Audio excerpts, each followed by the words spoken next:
Hello friends, आप सभी का स्वागत है देसी चिकन जोन के 32वें सीरीज़ पे। हम मुर्गियों से रिलेटेड हर एक टॉपिक्स पे डेली वीडियोस डालते हैं। अगर आपने अभी तक हमारे इस चैनल को सब्सक्राइब नहीं किया है तो देसी चिकन जोन के इस चैनल को ज़रूर सब्सक्राइब करें। दोस्तों, बहुत से लोगों को ये लगता है कि हम जितनी ज़्यादा मात्रा में मुर्गियों की पालन करेंगे हमें उतना ही ज़्यादा प्रॉफिट होगा। इसलिए बहुत से फार्मर शुरुआत में ही ज़्यादा मात्रा में मुर्गियों की फार्मिंग कर लेते हैं और जब मुर्गियों में कुछ बीमारी आ जाए तो वे जान ही नहीं पाते कि उनकी मुर्गियां किस बीमारी की वजह से मर रही हैं। आज मैं आपको बताने वाला हूं कि ज़्यादा संख्या में मुर्गी पालने से ज़्यादा अच्छा है कम संख्या में और सही तरीके से मुर्गी की फार्मिंग करके ज़्यादा लाभ कैसे करें। दोस्तों, अगर आप पहली बार मुर्गी की पालन कर रहे हैं या किसी अन्य ब्रीड की फार्मिंग आप पहली बार कर रहे हैं तो आप सबसे पहले उस ब्रीड के बारे में अच्छे से जानकारी इकट्ठा कर लें। अगर आप चाहें तो कृषि विश्वविद्यालय द्वारा पोल्ट्री फार्मिंग की ट्रेनिंग भी ले सकते हैं, लेकिन थ्योरी और रियलिटी में डिफरेंस होता है दोस्तों। इसलिए आप एक बार कम मात्रा में मुर्गी पालकर ज़रूर प्रैक्टिस कर लें। दोस्तों, मैंने आज से 5 साल पहले 50 मुर्गी से फार्मिंग की शुरुआत की थी और आज भी दूसरे से सीखते सीखते ही आगे बढ़ रहा हूँ।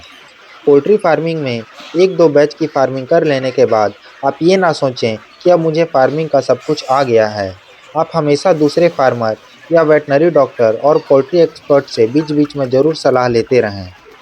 फार्मिंग में आप हमेशा दूसरे फार्मर से सीखते रहें कि उन्हें ज़्यादा प्रॉफिट कैसे हो रहा है और अगर उन्हें ज़्यादा लॉस हो रहा है तो किन कारणों की वजह से उन्हें ज़्यादा लॉस हो रहा है। मैं कैसे उन कारणों से बचकर अपना लॉस कम कर सकता हूँ। ये सब जानकारी आप हमेशा एक दूसरे से ज़रूर शेयर करें। दोस्तों, कम मुर्गियों की फार्मिंग में सबसे बड़ा फ़ायदा यही होता है कि आप छोटी-बड़ी हर एक गलतियों से आपको कुछ न कुछ ज़रूर सीखने को मिलता है और कम मुर्गियाँ होने के कारण लॉस होने का रिस्क भी कम हो जाता है। फ्रेंड्स, आज बहुत सारे ऐसे फार्मर हैं जो 10,000 20,000 के एक लॉट डालते हैं। उसके बाद भी उनकी मुर्गियों में ज़्यादा मोर्टेलिटी देखने को नहीं मिलती है। ऐसा इसलिए होता है क्योंकि उनके फार्म में वीकली वेटनरी डॉक्टर विजिट करते हैं। अगर उन्हें एक भी मुर्गियाँ बीमार दिखे तो वो उसे अलग रखकर ट्रीटमेंट करना स्टार्ट कर देते हैं। लेकिन हमारे फार्म में जब कोई मुर्गियाँ बीमार दिखाई दे तो हम उसे वही फार्म में ही छोड़ देते हैं। आप इस बात को जान लें दोस्तों कि फार्म में 90% बीमारी फैलने वाली ही होती है। इसलिए अगर आपको फार्म में 1-2 बीमार मुर्गियाँ भी दिखें तो आप उसे तुरंत ही अलग कर दें ताकि सभी मुर्गियों में वो बीमारी ना फैले। अगर फार्म में सभी मुर्गियों को वो बीमारी हो भी जाए तो आप जल्दी से जल्दी उसका इलाज शुरू कर दें। जब आप ये छोटी-छोटी चीज़ अपनी मुर्गियों में करेंगे तो आप कम मुर्गियों से ही ज़्यादा प्रॉफिट ज़रूर कमा लेंगे। ये सब के अलावा मैं आपको बता दूं दोस्तों, जब आप कम मुर्गियों की फार्मिंग करते हैं तो आप पिछले बैच से प्राप्त हुए प्रॉफिट का पूरा हिस्सा नए बैच के मुर्गियों में ना लगाएं।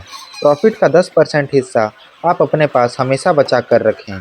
बहुत से लोग फार्मिंग बढ़ाने के चक्कर में मुर्गियों से प्राप्त हुए प्रॉफिट का पूरा हिस्सा नए बैच के मुर्गियों में लगा देते हैं। फिर जब नए बैच के मुर्गियों में कुछ बीमारी आ जाती है तो उनका नए बैच के साथ साथ पुराना बैच का पैसा भी डूब जाता है। इसलिए आप हर बैच से प्राप्त हुए प्रॉफिट का 10% हिस्सा अपने पास ज़रूर रखें, भले ही आप किसी भी ब्रीड की फार्मिंग करते हों। अब हम बात करते हैं फीडिंग मैनेजमेंट की। बहुत से फार्मर स्पेशली जो देसी ब्रीड की फार्मिंग करते हैं वो बहुत ज़्यादा फीड फीडर में डाल देते हैं, जिसकी वजह से मुर्गियां दाना छिंटना शुरू कर देती हैं या फिर वो कम फीड डालते हैं जिसकी वजह से मुर्गियां आपस में लड़ने लगती हैं। दोस्तों, मुर्गियां हर मौसम में अलग अलग मात्रा में दाना खाती हैं, इसलिए आप उन्हें उतना ही फीड दें जितना वे 45 मिनट में ख़त्म कर दें। आप मुर्गियों को सुबह और शाम दोनों टाइम फीड दें। जब आप कम मात्रा में मुर्गियों की फार्मिंग करते हैं तो आपको धीरे धीरे खुद अंदाज़ा हो जाता है कि आपको कितना फीड मुर्गियों को देना है।